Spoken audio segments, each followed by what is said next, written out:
Go. Ladies and gentlemen, welcome to the inaugural Three Step Drop podcast. I'm your host, Six.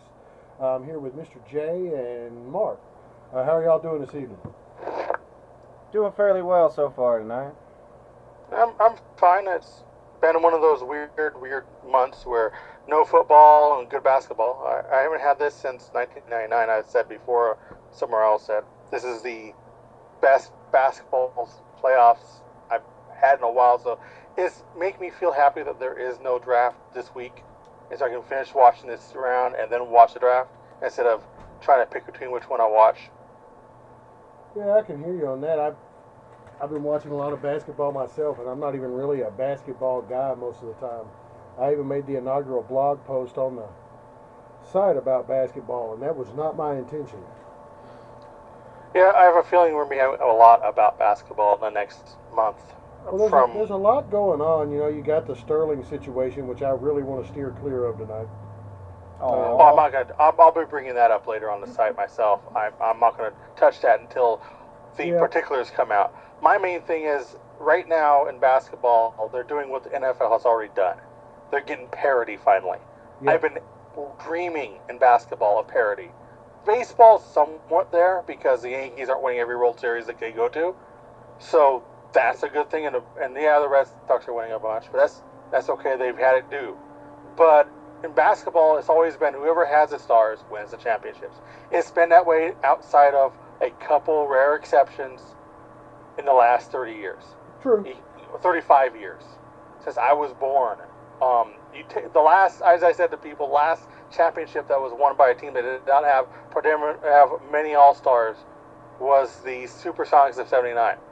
And you look through the years after that, every team, even the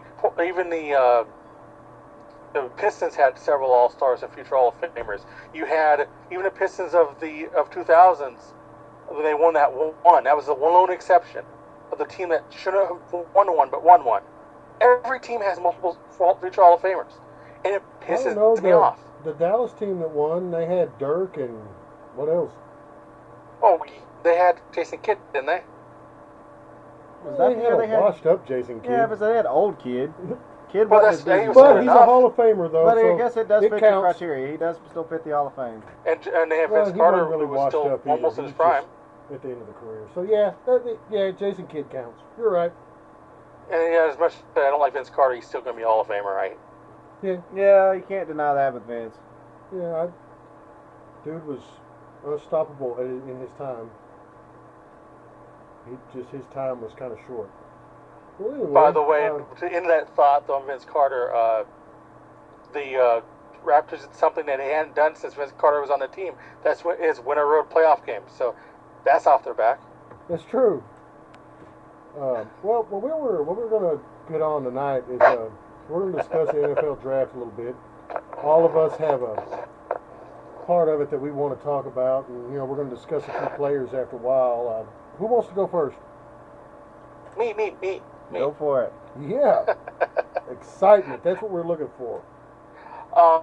In the draft this year, there's been a lot of debate about the number one pick overall, and even with the person sandbagging the draft the whole season and trying to protect his future draft stock, which you should never do as a college player in any sport, David Clowney is on most people's number one pick overall, going to either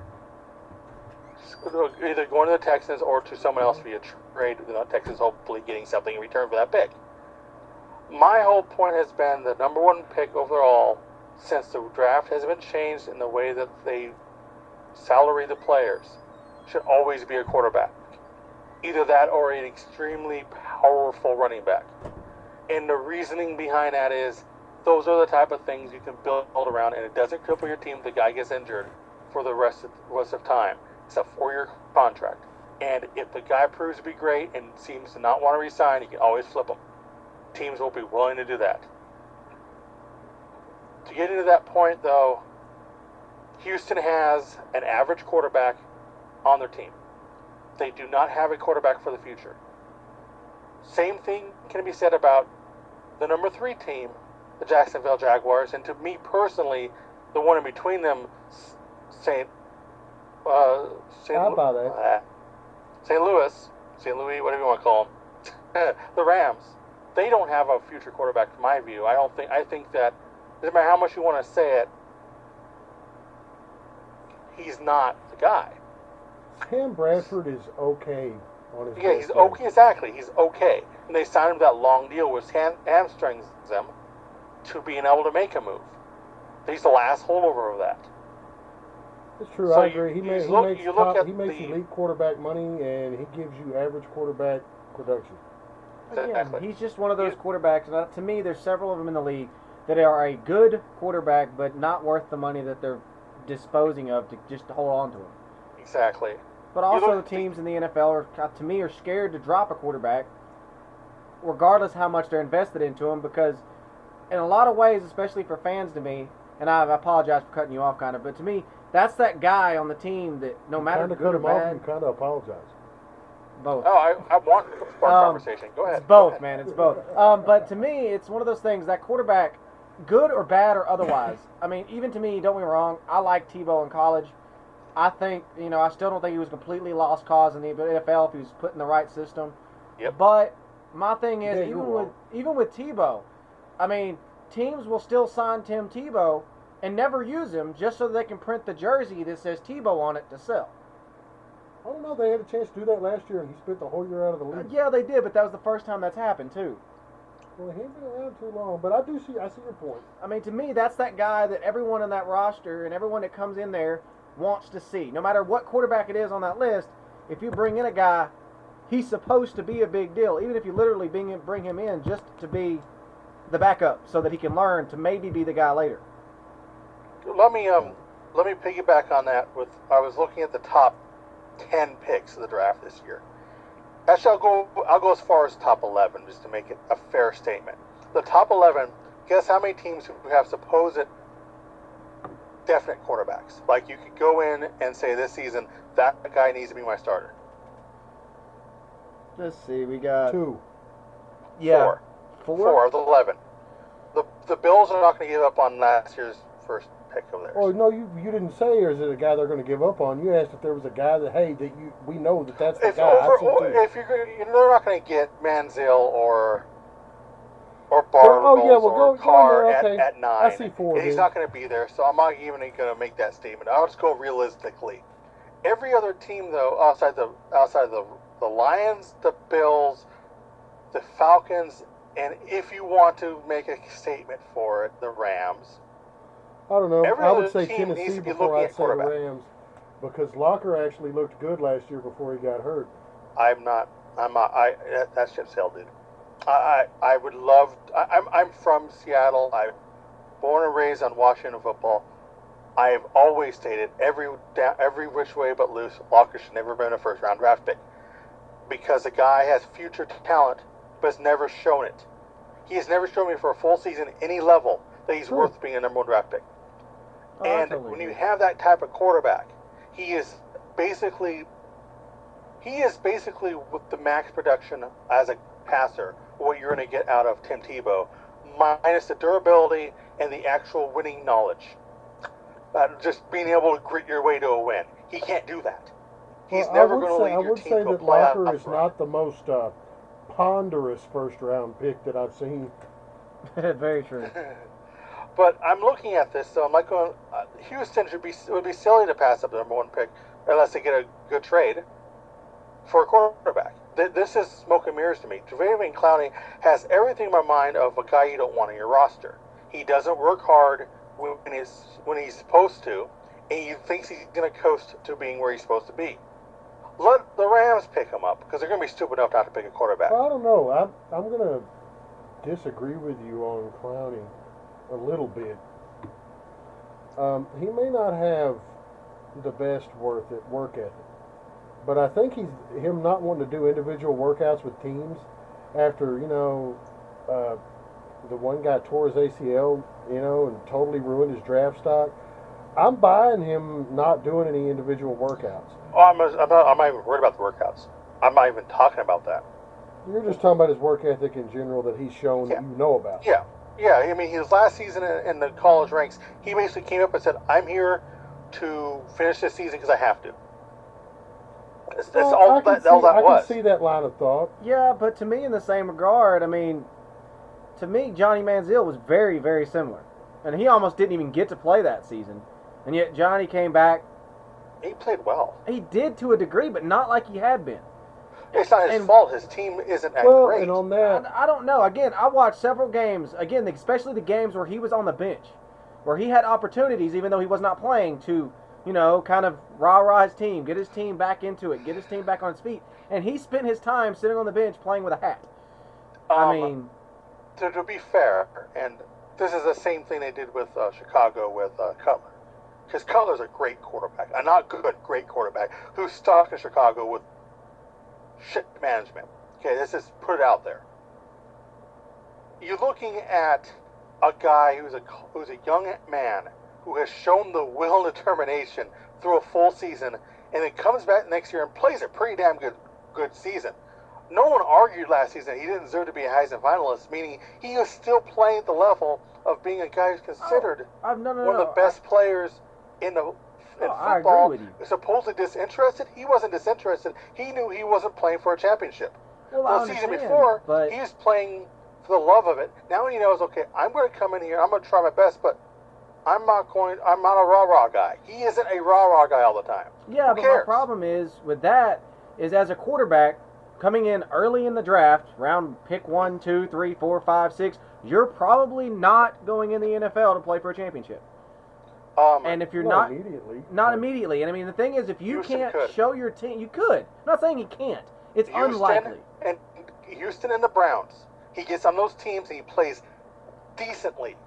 The teams that he could have around them, they could make a run.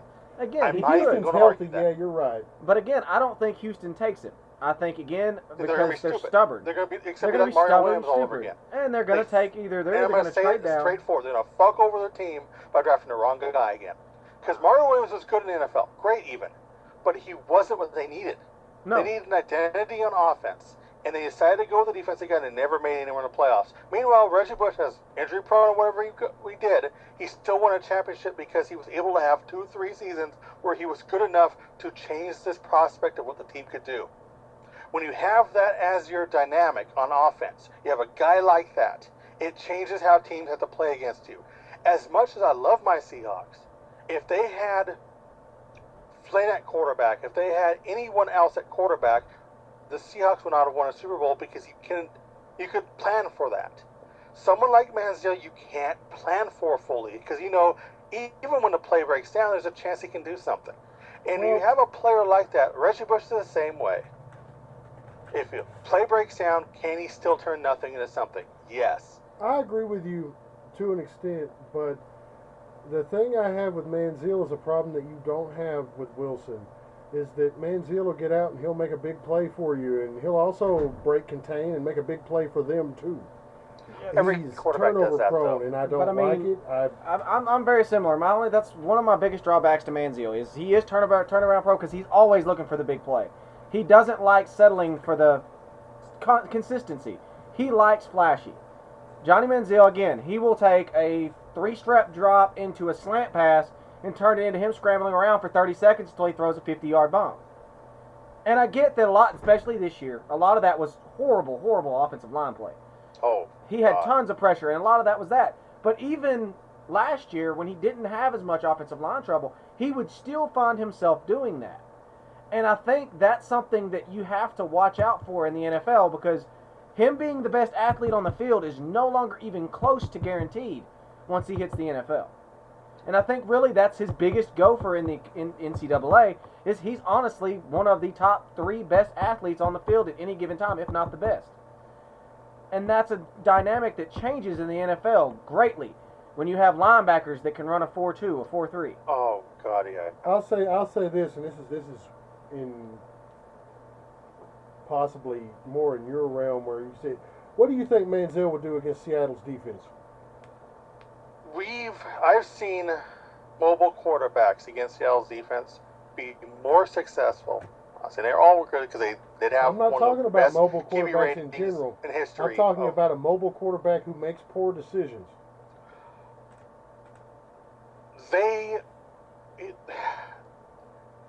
Here's the funny part about that, and to be completely honest about it, he's unpredictable. And I would rather face Peyton Manning than Johnny Manziel when they're both on. And there's a reason why. And I'm not saying Peyton Manning, when he's on, it's over. We all know that.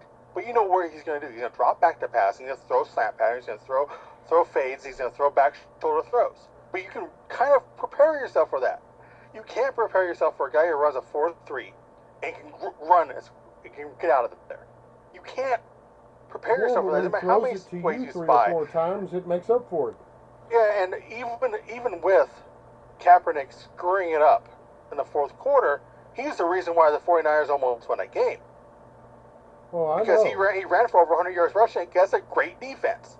Oh. So if you look at it, the unpredictable quarterback is the way to go if you're going to beat traditional defenses, or as this way, untraditional defenses, because you can't prepare to do this. Well, my thing is, though, you say that, but also look at, and I get now that, again, offenses, honestly, a lot of ways to me, have gone from a pro-style offense. Honestly, they've started now mocking up and copying college football players now, and they want those fast quarterbacks. They start running the read option now, and that's got defenses in the NFL confused.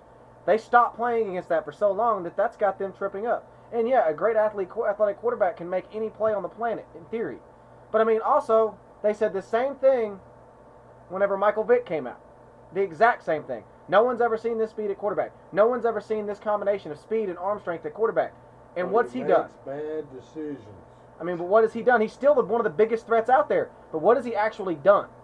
He's a big name. Everyone knows him, but Vic was an injury-prone quarterback when he got to the NFL. I have every reason to believe that Manziel's going to be a star. But I don't think Manziel is going to be the star that some people think he's going to be. I don't think he'll ever be the best. I think he'll be a top 10, 15 quarterback. I think he'll be a starter for, assuming he doesn't get hurt, I think he'll be a starter for close to a decade. And I think he'll be, the best way I can put it is a poor man's Brett Favre. But that's not I say that because he has that same gunslinger mentality. But he's more mobile than Favre ever was. And so he's going to do more with his legs, but I also think because he's not as good of a passer, he's probably not going to do as much with his arm. But his decision making is a lot like Favre's. And Favre, for all the hype he gets, is the most overrated quarterback ever this side of John Elway. Don't get me on John Elway, please. Not today. Well, I understand that, and I agree a lot of ways. That, again, he has that mentality that he truly believes there's not a throw on the planet he can't make. There's not a hole he can't hit. There's not a receiver that's ever covered.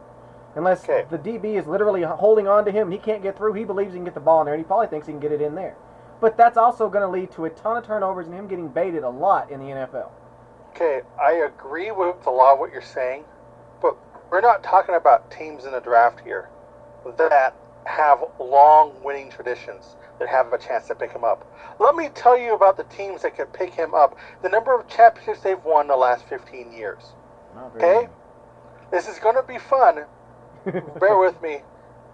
We got the Houston Texans who've been in the playoffs a couple times. They've never been to the Super Bowl. The Rams won one. The Jaguars don't even know what it is like to be to be anything. True. The Browns watched the Ravens win a Super Bowl. The Raiders have been to the Super Bowl with Rich Gannon. The Falcons, what's the Super Bowl? Oh, yeah, that's the thing that Eugene Robinson screws up. Hey, Tampa Bay won one. Meanwhile, Minnesota's lost 4. You get my point here? Oh, I totally agree. These aren't teams that we're looking at here that have a coach who had just had a bad year. These are teams that need a splash of some type. If I'm a fan of any of these teams, I am not happy where my team sits right now outside of Atlanta, because you have a quarterback and you just need something to make your team feel good. An offensive line help. Something like that. But I don't see any of these other teams sitting there being able to tell me, hey, my quarterback will give me a Super Bowl championship right now. None of them do. On the top 8 outside of one team. So if you're telling me right now that these 7 teams could go to next season with who they have at quarterback, and it's going to be better for the I need to make a splash pick than Manziel, you're kidding me. You're completely kidding me if that's what you're going for. Manziel may not ever be great, but why not take the chance? Oh, I don't What's disagree. the worst that could happen to all these teams? Oh, I They know. lose their jobs. They'll lose their jobs anyways as a passive. Oh, I agree. And again, like I said, especially the way of the new rules in the draft, it doesn't hurt them as bad as him being a wild card. Again, I use the term loosely because again, no one knows how he's going to transition. That type of quarterback either comes in huge, like Kaepernick, in my opinion, or they come in on a flop and he doesn't have the ability to throw. And so yeah, and this being the price tag being lowered, they can take him and run with it. My thing is, it's just hard for me to actually sit here and tell you, regardless anything, that Manziel is better than Bridgewater. Splash or otherwise, if your team starts winning games, that itself is going to make a splash. And I think Bridgewater can come in and win games. Name me a team of the team that just mentioned that has an offensive line can take Bridgewater and make him a winner. And I will tell you that teams draft him. But I do not see a team in the top 8 that I would want him behind, even Atlanta, because they're going to get killed. So look at the realistic side of this. Houston, no. Rams, they're in a division with what, 3 teams? And putting Bridgewater against that? No. No. And you got the Jaguars, young coach, no offensive line, no real weapons, no. The Browns, they could, in theory, do it, but you still have a young coach who won't make up for that young coach. Same thing with the Raiders. We know Atlanta's not touching them. And you get the point. None of these teams can take Bridgewater and do something with them at all. It's going to be David Carr situations. Well, again, where you put him out there and he's going to get killed. Yeah, and I'm not so sure that Houston can't. Houston showed, again, a few years back, until last year, honestly, that if they can get their quarterback to move around, their offensive line will be good enough. As long as he doesn't have to stand there and get that pressure, he's all right. And Bridgewater is one of those guys that can throw on the run, can roll out, can move a little. I mean, but is he worth the number 1 pick in the draft? I think so, because I think he wins them games. Wasn't a bad Is it any worse than them taking? Again, is it any worse than what everyone's trying to say they're going to do and take Clowney? That would be the dumbest decision they can make. So that's my point. But that's what they're saying they're going to do, that or trade. Well, I've heard good rumors of Atlanta wanting to move up to get Clowney. I like that. I like that move for both teams. I just don't think either of those teams are smart enough to pull that off. Because Atlanta would then have to give up probably a second next 2 years. Because they got the 7th pick. Or 6th pick, sorry. And so Houston can move back, gain 2 draft picks, and still get something they need. Probably a quarterback still. Meanwhile, Atlanta gets their defensive stud they need. And a hometown guy. Win everywhere. Well, hometown, but home area guy. Basically a guy that everybody in the South will know. I just don't see teams being that smart on this. I just don't. I want to see teams do the best for everybody.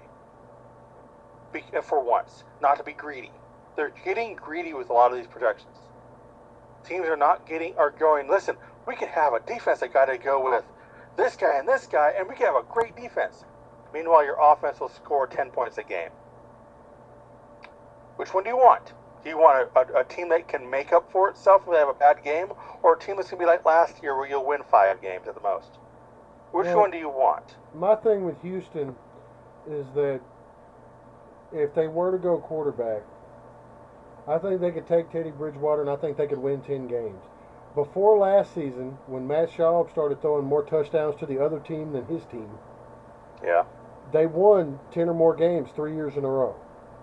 The team's not that much different. Are they a little older? Yeah. Are some of those players not quite what they were? Probably. But I think with slightly above average quarterback play, they may not be a Super Bowl team, but they're a 10-win team. I think Bridgewater gets you the more win. Over the next 3 seasons, I think Bridgewater wins more games for you than Johnny Manziel. Now, over the next 5 to 7 seasons, I think Manziel wins you more games than Bridgewater.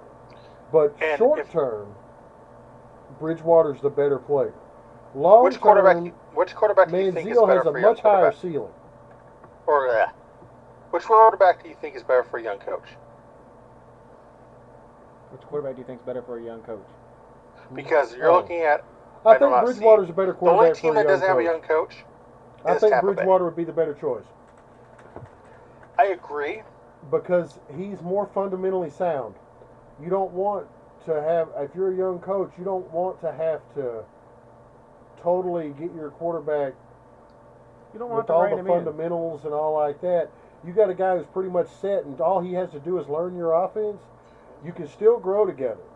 But like I say, I still think long term Manziel's the better prospect. I'm not guaranteeing that he'll be the better player, but I think long term he's the better prospect because he can do things that Bridgewater can't do. There's two teams that if they didn't have the number 1 pick overall, I agree with you. And the only problem is Houston's one of those two teams that need him. If you're Houston and you just had the season like that and you're still baby brother to Dallas, if you don't take the home state quarterback, you're basically saying to your fans, we need to win a playoff game in the next couple of years, or we're not worth it. Because the Dallas has the clout of a huge, amazing stadium and an owner that seems like he cares.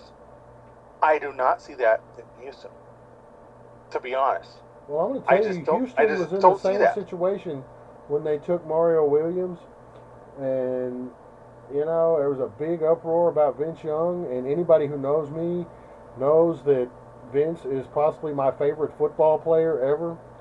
He won my school a national championship all by himself. But if it was going to be Williams or Young, the way things have turned out, they made the right decision. Mario Williams is an elite NFL football player. And Vince Young's out of the league. Not that I think he should be, but that's a story for another day. I still, to this day, think they should have taken Reggie Bush. But that's just me being hindsight to the moment. I mean, at the time, I thought they needed Vince Young. At the time, I was upset that they didn't draft him. But sometimes, as a franchise, you've got to do the, love this quote, best for business play.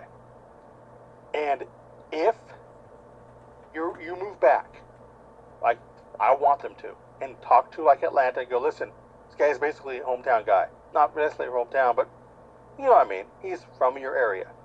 He will sell tickets no matter, and buy you a year. You want him. And of course also, yes, what do you want? And I give that scenario. First round this year, second round this year, and the second round next year. That's all you have to give me. Give me the number 6 overall pick. And if you're Atlanta, you should just go, well, our defense did suck pretty bad last year, so sure, let's try it. It's the worst case scenario, he becomes an above average NFL player, and we stuck with the guy for 4 years. At best case scenario, he becomes a all pro type player. And you've just stolen this guy for basically peanuts, if you think about it. Because you can still get great players with second round, yes, but you're not going to get every time. You're not going to splash. Well, if it were me, if I had the decision to make, I would take Clowney, number 1 overall. Regardless of any issues he may have, talent-wise, he's better than everybody else. Regardless of position, he's the best athlete in the draft. However, you're also picking at the top of the second round. I'll probably try to trade back into the bottom half of the first round and get another one of the quarterbacks. That's the one thing about this quarterback class, is that to me, about the top 4 guys, there's not a lot of separation. It's just that my top 4 guys aren't the same as everybody else's. Because I have Bridgewater, and then I have Derek Carr, and I have Manziel in my top 4. I'm not as sold on Bortles as everybody else. I mean, he's had good workouts and all like that, but, the big problem he has is that he hasn't really showed that he's all that good at playing quarterback. I mean, if I'm Houston, I try to come back in at the bottom half of the first round, and if Bridgewater falls like they think he's going to, I think he's a great pick in the second half of the first round. I think Derek Carr is an excellent pick in the back half of the first round if he's there.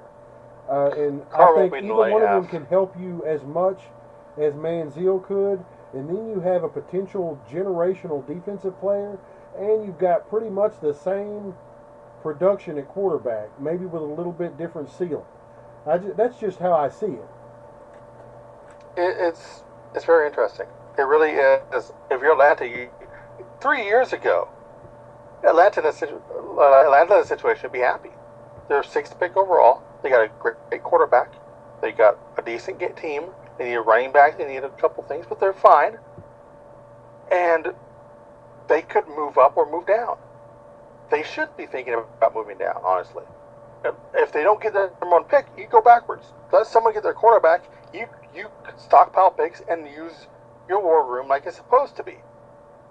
I mean, legitimately, and to me, this is just me, there's 7 quarterbacks this draft that could be starting quarterbacks. Not all of them great, but could be starters.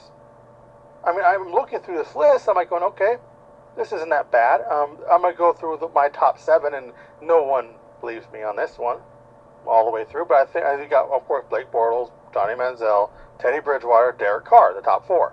AJ McCarron's in there. Not a bad quarterback. I'm looking down the list, and I'm like going, okay, who else? Well, Zach Meckenberg is on some people's watch list of possible sleeper guy. Keith Price, a guy who not tall enough to be a quarterback. Again, one of those guys, but grits through games and shows a leadership to take a underappreciated team and make them something. So you got guys like that in this draft that won't be immediate picks. This draft is very deep on quarterback. I agree. And the reason why I say you take Manziel 1 has nothing to do with who I think is the best quarterback in the draft. I personally believe Bortles will be the best quarterback in the long run. Because but he'll take a long time to learn it. Yeah, He may take 3 seasons to go, but overall he has all the tools, and if you can just get someone in there to tell him, listen, we're going to teach you to throw, instead of having someone like Denver grab Tebow and go, hey, just be you, have fun, and realize that you're going to get fired in the first season and basically screw his career over. You take Bortles, the right coach that is given time. But if you look at the top 10, is the right coach there? Yes. I mean, Jeff Fisher maybe. He's Jeff not Fisher a quarterback guru by Smith. any means, but he's respected enough to where he can get the right guy if he needs him. Lovie Smith at Tampa Bay. Should take Bortles. I just immediate. First of all, Florida guy. Florida makes sense. 2, coach that's going to be given 3 years no matter what, unless they lose 16 games. Not going to happen. That team will at least win 5 this year. 6 okay, maybe. my question with Tampa is, outside of Vincent Jackson, who does he have to throw the ball to? That's not the point. Lovie Smith. Well, all the coaches in the world Lovie can't Smith help will you run if the ball nobody down will your catch it. throat until you stop carrying, and he has the running backs to do it. He has a defense that's decent enough to be able to hold the line a little bit. They'll get 5 or 6 wins this year. They're not going to make the playoffs. Tampa Bay wasn't going to make the playoffs no matter what. But you take someone like Bortles and tell him, listen, just sit there, hand the ball off, learn the system. Second season, we'll open you up a little bit more. And third season, you'll rock the world because we'll draft for you. Someone like him is great. But you're not looking at realistically that. We're looking at, can Houston survive a backlash of going to next season with who they have at quarterback when they have the opportunity to flip the switch? If they can move back and steep in the top 10, they'll get a quarterback still that everybody will be happy with. They'll get one of the top 4 picks. Here's the thing about that, is that Houston can survive the backlash, because unless you've spent a lot of time in Texas, and Mr. J and I live in Texas, so Houston, no matter what they do, they could start next year and start a run. They could win 10 consecutive Super Bowls, and Houston is still going to be the number 2 team in Texas. because the Cowboys are a religion down here. You either love them or hate them. I happen to hate them with a passion. I can't stand the Cowboys. I've never liked them, but Houston's never going to be the team. Does that stop outside of Houston? Does that stop you from trying? That's the thing I'm trying to get to. I don't think it stops you from trying, but I think it gives you some leeway to where if you think it may be better long term, that you may, do something that's not as good for the public image, like pass on the hometown guy. You might go ahead and do that because, you're not going to be the top guy anyway, and I guarantee you that nobody in the NFL is losing money. Oh, well, outside of Jacksonville. But, well, even then, maybe after revenue sharing, I'm sure they're making a profit. Well, yeah, but they're not making hand over fist money. They're cashing the same checks as everybody else, though. My main thing, though, has nothing to do with being a little brother. It has everything to do with, we're talking about two franchises right now. Let's be realistic here. That shouldn't exist the way they do. Going after the same quarterback and Johnny Manziel. The Browns should not have the chance for them, and neither should the Texans. In fact, neither of those teams technically should exist. And they're looking at other franchises that they used to have actually did something during the time since they've existed. And their team has left.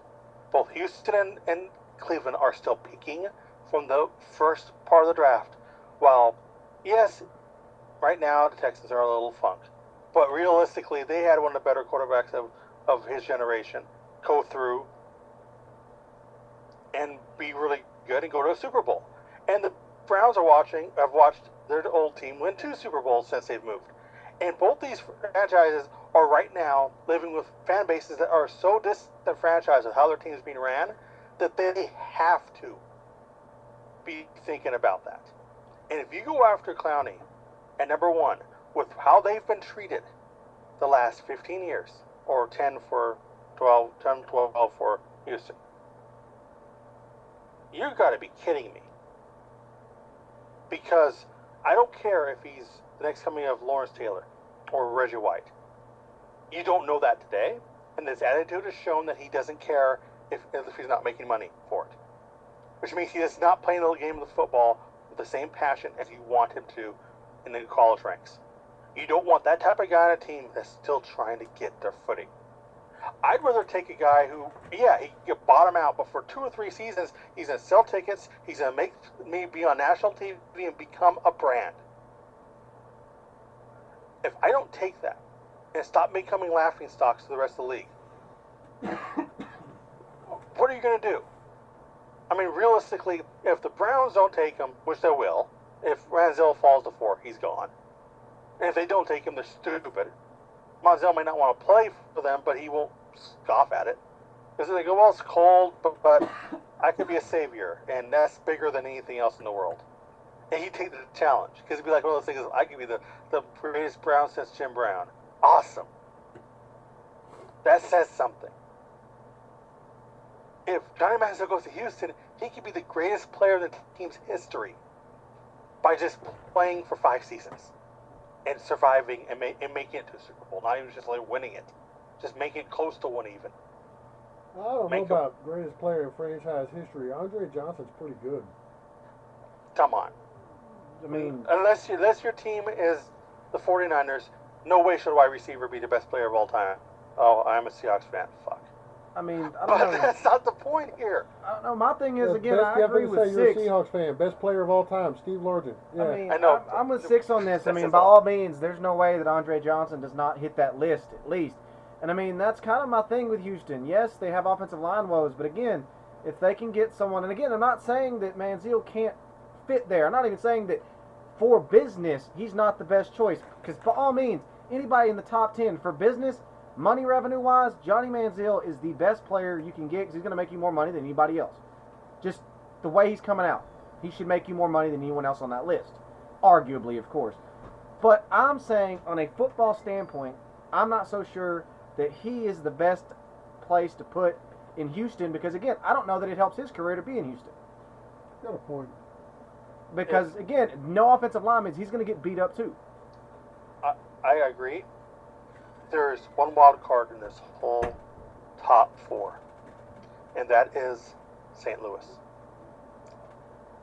If Houston does what I think they're stupidly going to do and not pick him, and not trade back to let someone pick him, or Colony goes number one to whoever has that pick, you're looking at a team as St. Louis that sits there and just salivating over this.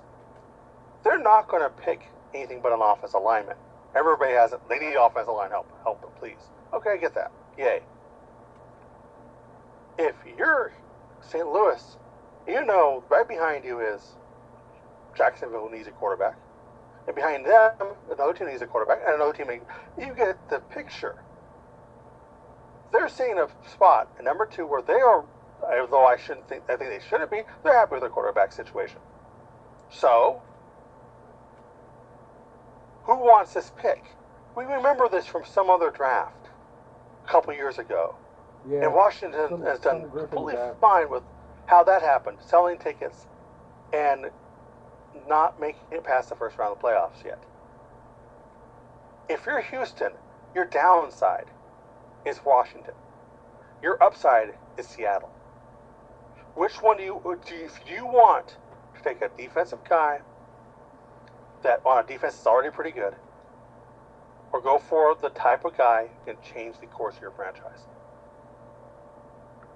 If you don't, St. Louis gets to pull the rug out of everybody's under everybody's feet again and get more draft picks, because they would happily love to see Manziel sitting there, and the Browns afraid of number 3. All right. Well, we've been on this topic for a little over half an hour. That's fair enough. So we're going to move on to the next one. Mr. J, what were you wanting to discuss? Well, my thing is more so less discussion. Well, is a discussion is the fact that over the last couple of years, the top of the NFL draft has really hit hard on the fact that they're bringing in tons and tons of linemen early suddenly. It's not flashy like it used to be, where it was, hand over fist, there was everybody under the planet drafting receivers, quarterbacks.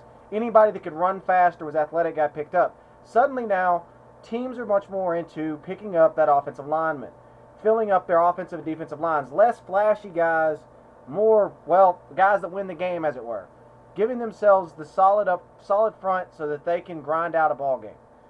I mean, you look at, again, like we were saying with talking about Manziel, you look at the top 10, 15 teams, their offensive lines either are or played horrible. Hence, they're pretty much why they're back there. Them, offensive line and or defensive line.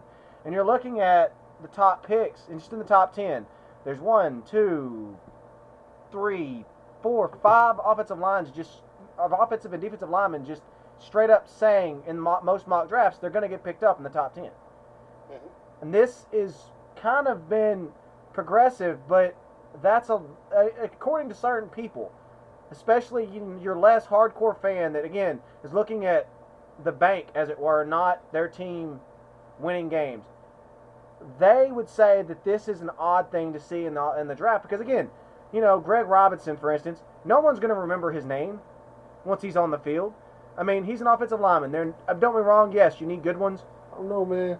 I might remember Greg Robinson. That dude is, massively just freaky huge. Oh, I agree, but you still, you know what I mean. That's not a guy that's going to sell jerseys. Brown. I mean, but that's not a guy that's going to, by default, sell jerseys. No, I might buy one as long as it said, Giant Houseman on the back. I mean, but that's the thing about it. These teams now in the top are starting to realize that, as much as it's great to pick high in the draft and pick off all these flashy people, that they have to start winning games at some point. Which means they've got to go away from the fans that say, oh, we need an offensive line, but just pick that up in free agency and draft this flashy player. Draft a Sam Watkins. Draft a Johnny Manziel. They're starting to, have to back off that and say, look, we've got to do something to win games. So, I mean, again, Greg Robinson is, in theory, going to go to the Rams. Everyone's saying, they're probably going to pick him up. You've got Jake Matthews from A&M, you know. They're saying he's going to go in the top 6.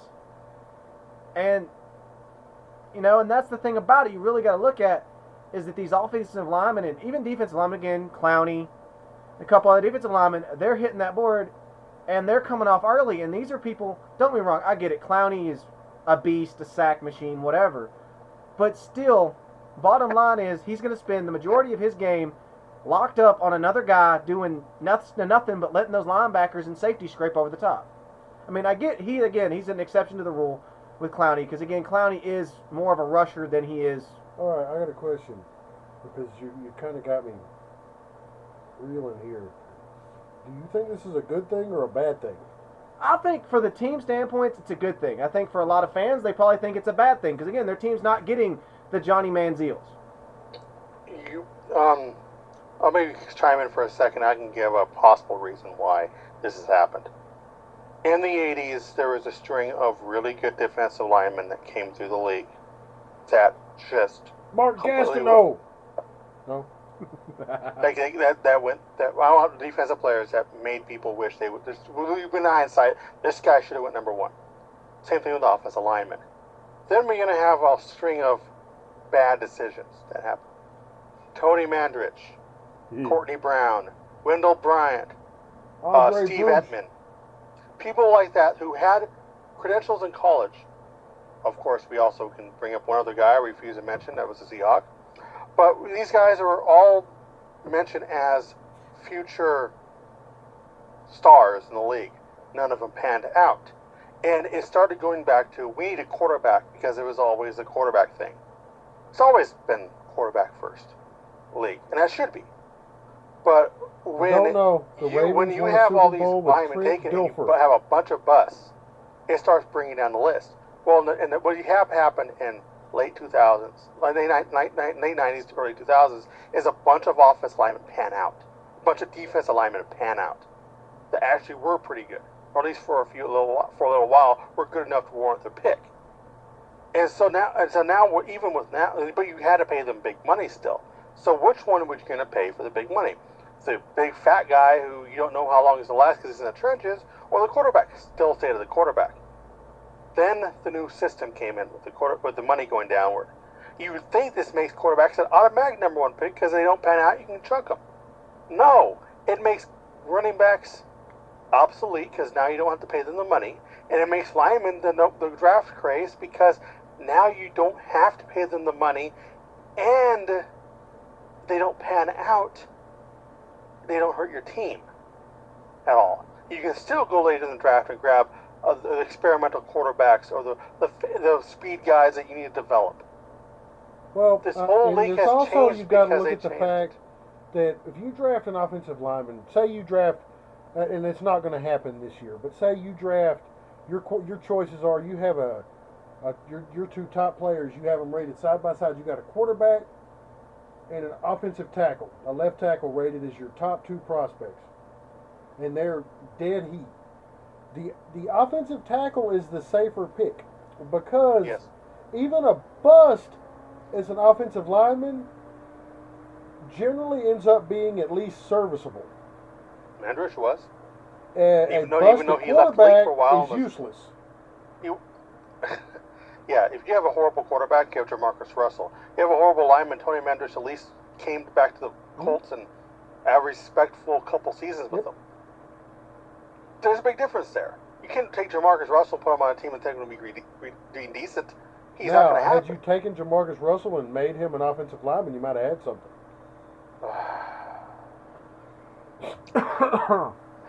Maybe. He was I don't know. He may have ate himself out of the league.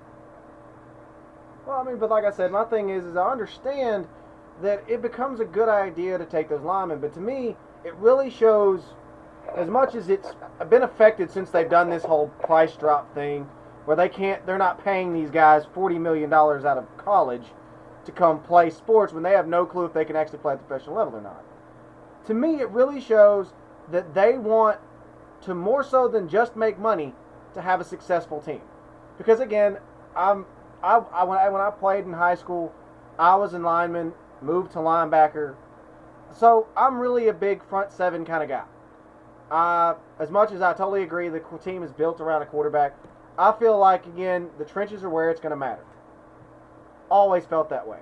Your running game, your ability to protect the quarterback, and your ability to rush the passer and or stop the running game in the front seven is what wins games. Don't get me wrong, a bad quarterback can still lose you a game anyway because if he throws the wrong team enough times, you're obviously going to lose.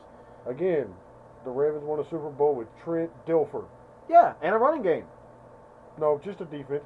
Jamal Lewis was good. Lewis was good. Hey, no, wait a second now. You're forgetting that the Ravens won a Super Bowl with Joe Flacco at quarterback. That's even more impressive.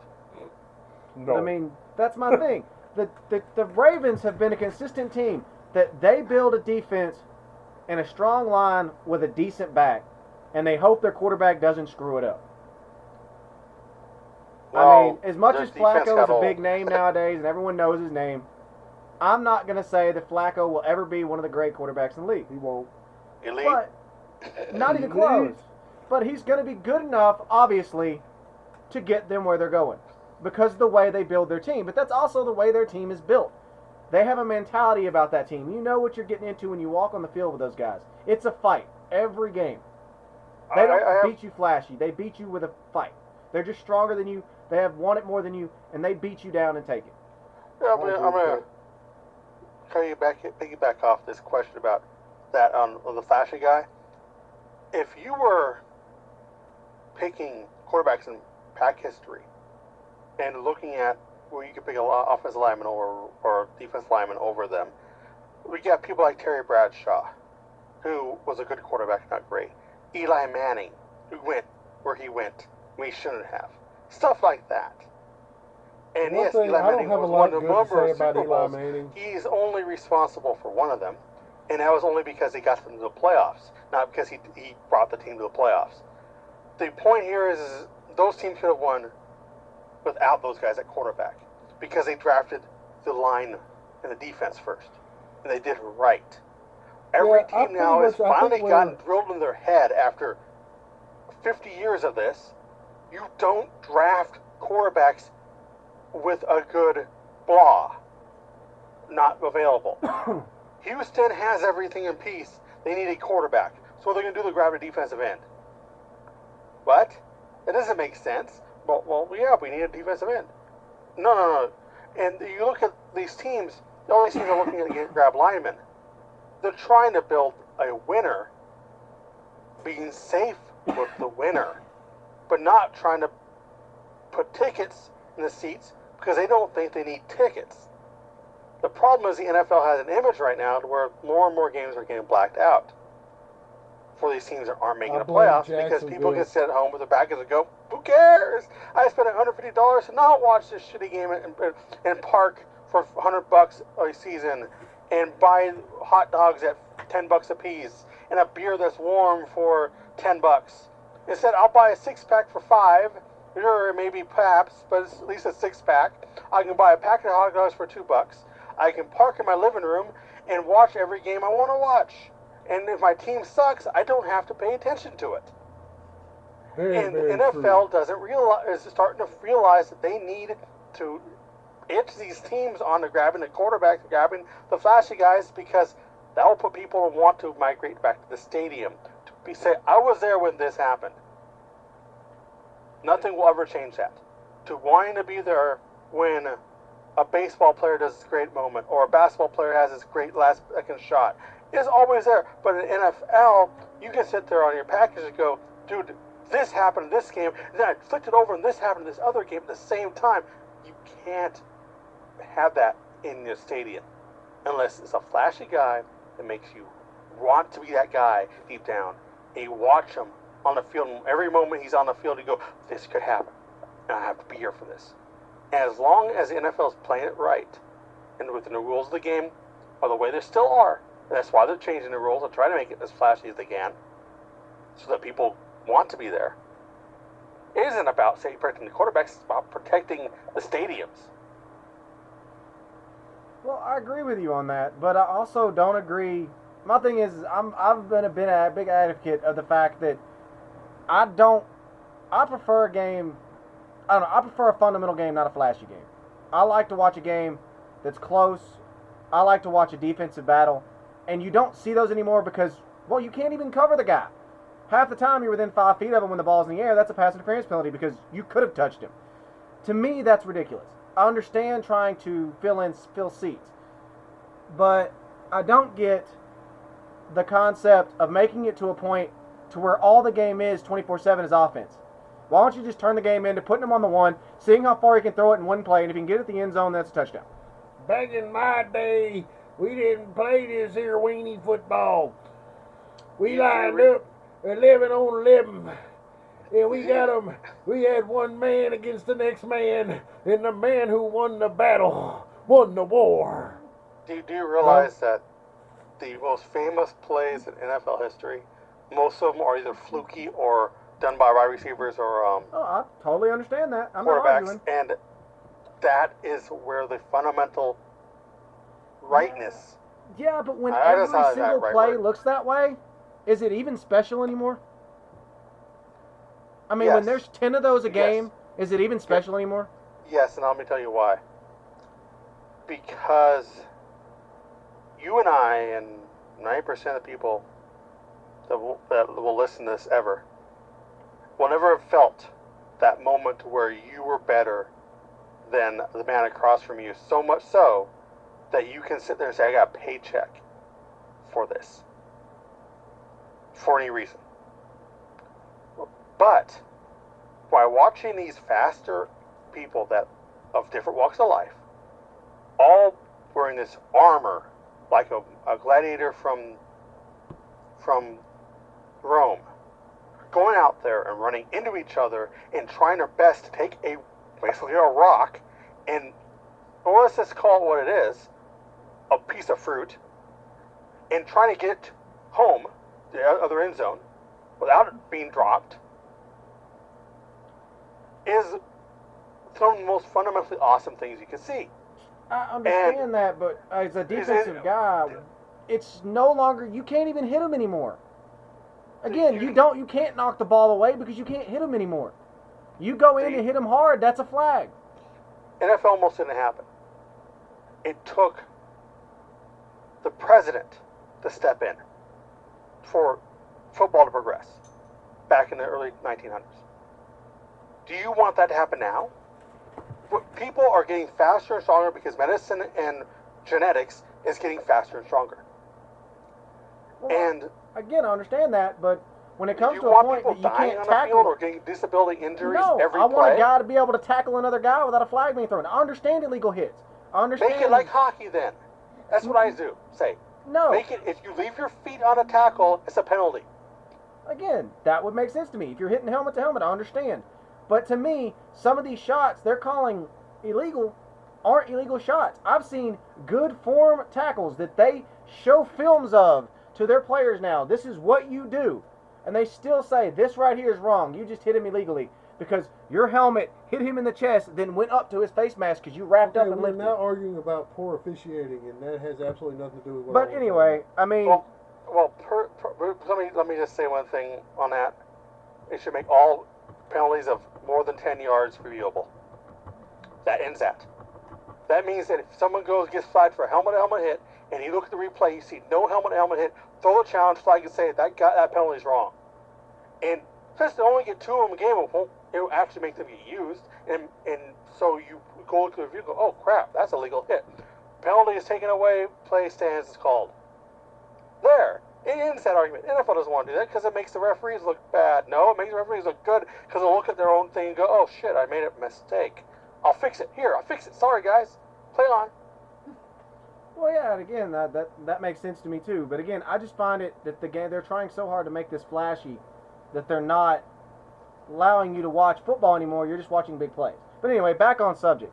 Because again, this is supposed to be about the draft, not the fact that I find the NFL's rules to be kind of sad these days. Same thing with basketball happened. Don't worry. Yeah.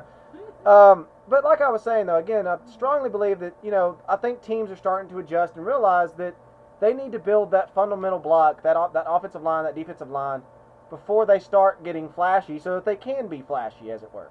Because again, if your quarterback snaps the ball and is on his ass, what's the point of, getting that flashy quarterback? This is the NFL that Al Davis wanted. I'm just going to say that right now. This is the NFL that he always dreamt of. where teams are looking at the fast guys as the fundamental blocks of your team, and you're just grabbing the best big guys because you have to get them. So it leaves all the flashy good guys available later rounds. He made a living off of that in the 60s and 70s, grabbing all these unevaluated guys, disevaluated guys, I think that's the right word, where they didn't, they looked at, oh, he's going to run fast but can't play very well, or he's a little small, but I don't want a small guy, I want the big guy over here. The NFL's still trying to find a balance, and after years of trying, he dies and the NFL finally gets it wrong for him. And he's not around to see the rip up the rewards of all these fast, truly gifted guys falling like Aaron Rodgers did. Falling where they shouldn't be because teams see something else over here. If he was fully capable of drafting right, he should have got him. He should have got this guy. All these guys should have been in the right spots. And to me, yes, a great big guy wins you a championship at times. A great deep offensive lineman can secure your team for 10 years, more so easier than a quarterback could. But if I'm in the result of making sure I keep my freaking job, I always go for the most flashy pick in the first round because those big guys, they're still around second round, third round. You will make enough of them. This is a once-in-a-generation type guy like you're saying with at defensive end. Unless you're looking at that, I don't see a reason to ever pick a defensive end or offensive lineman number one. Generation? Because if you're doing that, I'm going to tell you that Winston can do everything he can do, except he's not 5'11". Jameis Winston, I mean. Then, I don't care about height. I don't care about weight, unless you're of course talking about an offensive lineman. I do care about it some. Now I don't rate it. I'm not going to tell you that Manziel's not a first-round quarterback because he's 5'11". But if I had two guys with a very similar skill set and one was taller than the other, and there was no issues between their mechanics or their makeup, I would take the taller player with everything else being equal. It's a natural misconception that people have about height. It happens in the business world, it happens in every walk of life. That when you see the taller, statuesque guy compared to the shorter guy, you're naturally drawn to the bigger guy.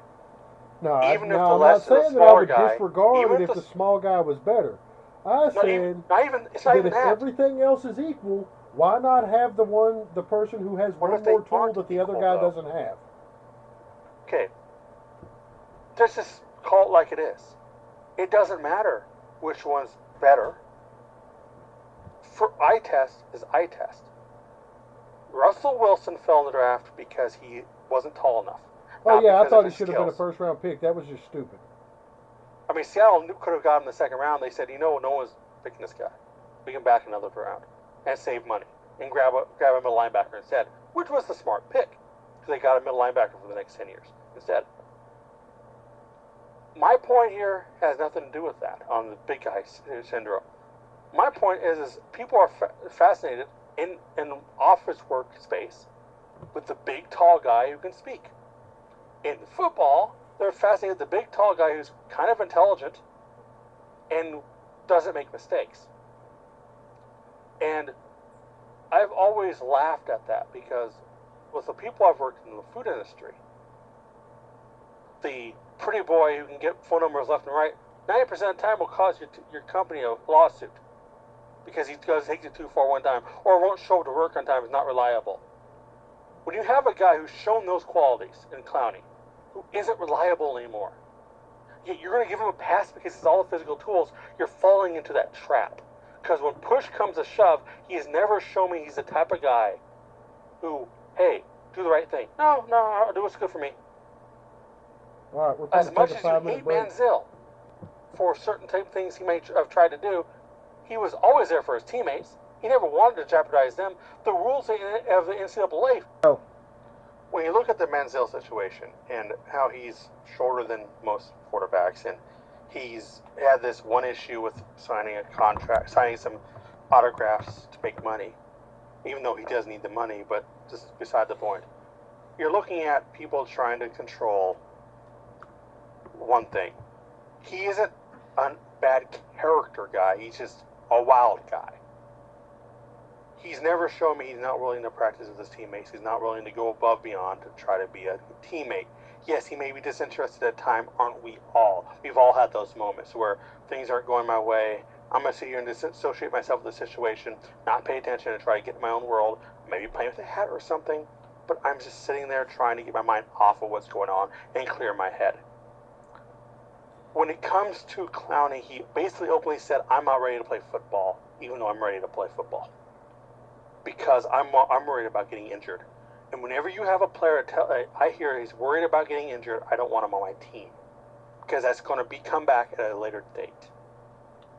When he's healthy, you play. It doesn't matter if your team's 1-14 or if you're 14-1. You play when you're healthy to play. You don't want players that don't want to play. And Clowney is a red herring at the time he is right now. And now if he's a free agent, he shows in 4 years that he's willing to play, and he actually hits the free agent market for any reason, then yes, you go out there and grab him. But coming out of college, I'd rather take someone who plays like it's the last game he's ever going to play than a guy who was waiting for the next game. Well, I agree with you on that one. I mean, that totally makes sense to me.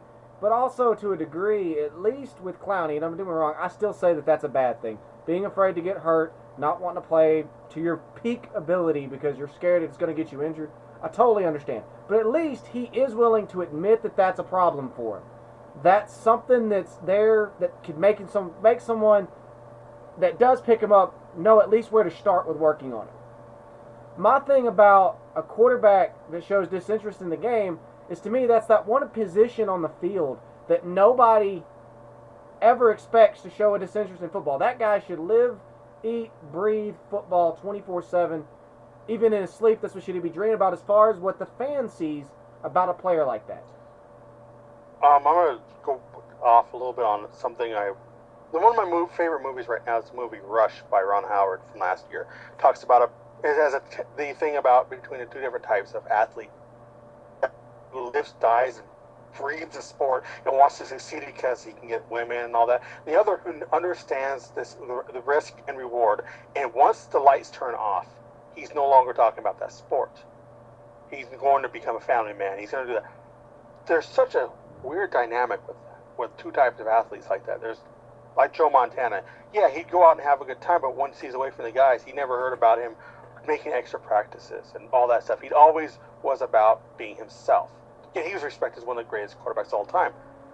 Yeah, meanwhile, Peyton Manning, same void of great of all time, won one championship only, but practices beyond repair so much with his players that other players are not doing it.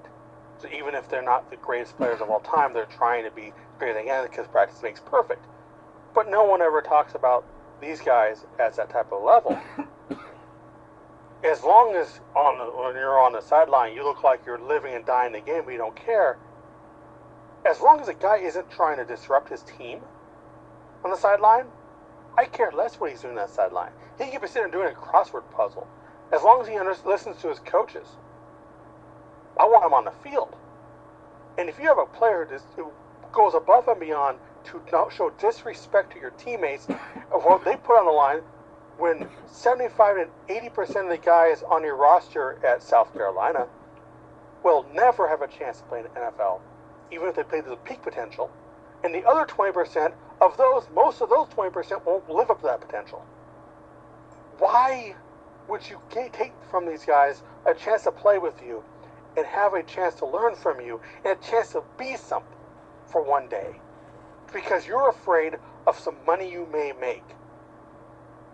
Tomorrow he could break his leg, he could fall in the draft and go down to the 6th round because he tore up a blood clot made him lose feeling in his foot or something. Who knows? And it could lose everything, and it could happen anyways. That bothers me. That bothers me to no end.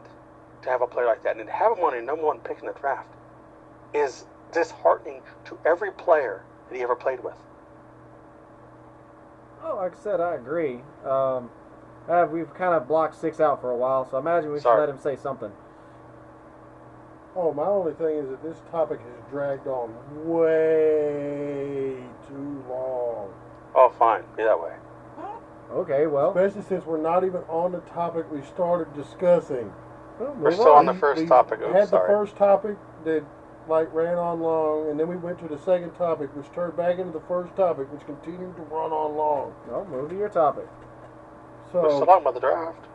we're going to move on since we've pretty much talked that to death, which is why I've been quiet, because y'all aren't going to freeze me out if I don't want froze out, I promise. But I was just tired of beating the dead horse. Sorry. It's all right. Y'all apparently we're having a good time beating on him. I mean, y'all probably have really bloody sticks now, and that poor horse is all crushed and beat up. But, hey. It's like a Bronco. Got it. Yeah, all right. Anyways, we're going to move on to we're going to skip the segment I wanted to do because we're running over. No, do And your we're going to segment. go We on can. and do what I was going to do to close. Except that I'm kind of cutting y'all out this time. In every podcast we do between here and the draft, everybody's going to have at least one. And what we're going to do is somebody's going to bring up a player that they want to discuss in the draft, up until the draft, and then we'll find something else to do.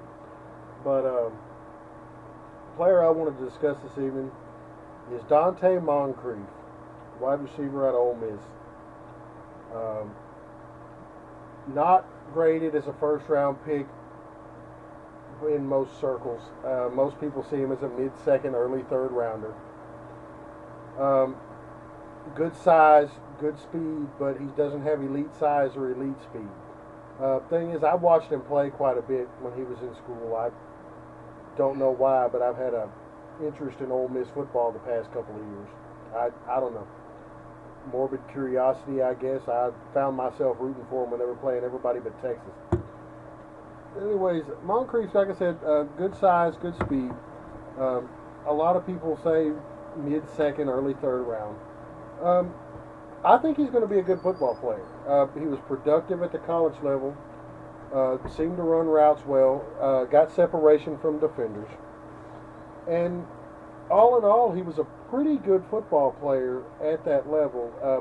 Showed the ability to dominate in the SEC. Showed the ability to dominate against other big conference schools. And basically, I just kind of wanted to put his name out there and see if either of you two had an opinion. I've heard him being brought up in the late first to Denver or Seattle. Both teams lost a lot in the offseason, and especially Decker and Golden Tate. I think he'd be a good fit in Denver. Both of those players changed the field for their team a lot, made other players look better than they really are.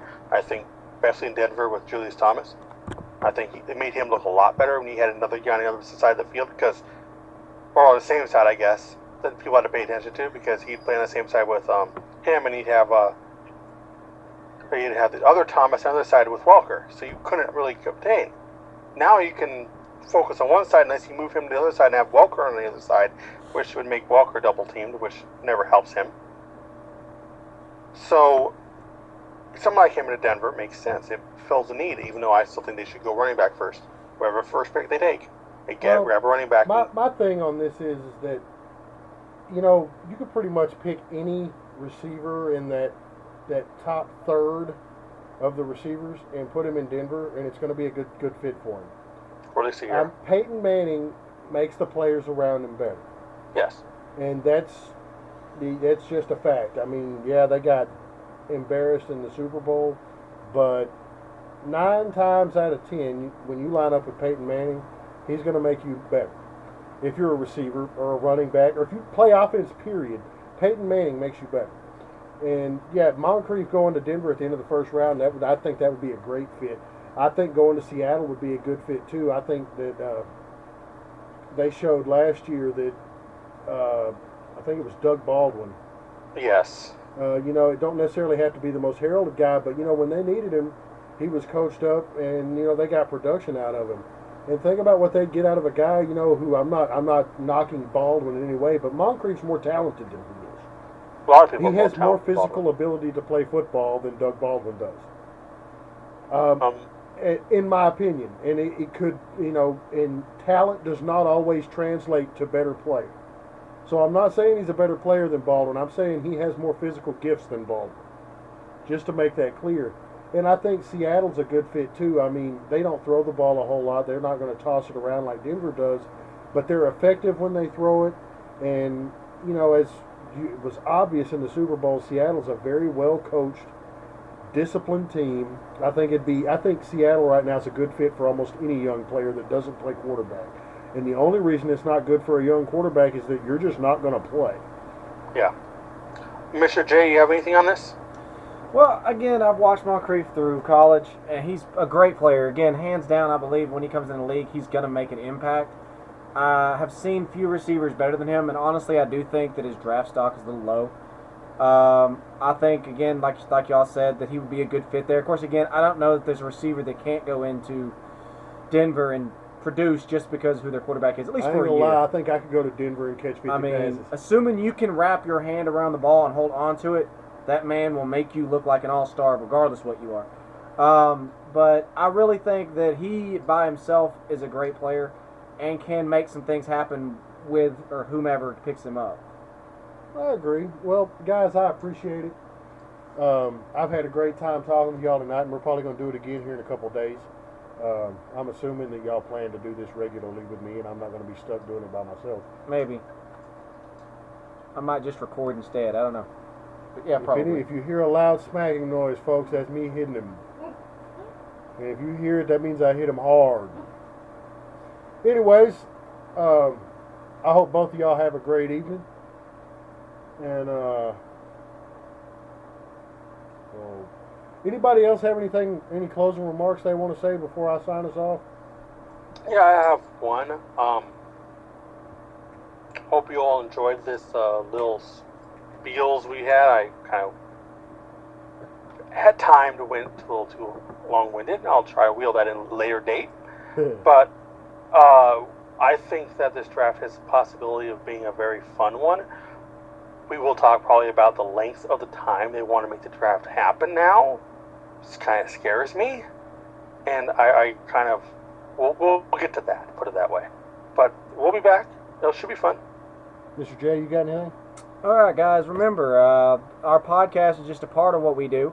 If you will follow the link left in our comment, you can see the rest of our site where we do many, many different news stories, from sports to professional wrestling to books, comics, movies, you name it, we probably cover it.